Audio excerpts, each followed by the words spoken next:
So today we're here at my cabinet shop and we got this Virutex blade replacements for an edge trimmer. So we don't want to buy a new one, so you could just replace the blades. It's a lot less than half the price to fix both of them. And we use it a lot, so you need to replace them like every 6-7 months. So go ahead and we're gonna try it out.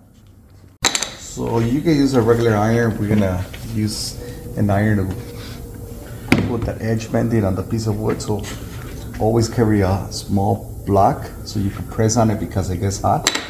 You're gonna apply it the way you put it on. So you put it on top of the piece of wood. You get your iron and you usually go on it for seconds really slow. And I like to go really slow so it grabs on and it doesn't come out.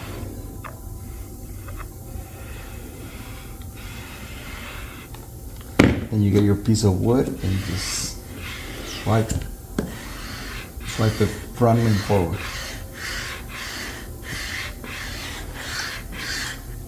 As you see, it's already on. Doesn't come off. You let it for a little bit so it doesn't come off. There you have it. Edges. So this is to cut the edges on the side. Put it next to your wood. You press on it. See as that? You cut one side. Cut the other one. And then we also got this other trimmer that we like from Virutex. This is to do your edge. So you just press on it.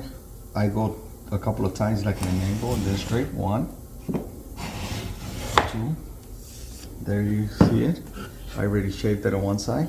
We go for the second one. 1. And that's it. And you could either use a file to smooth the edges so it's not sharp, as you see. The difference from regular plywood to a veneer.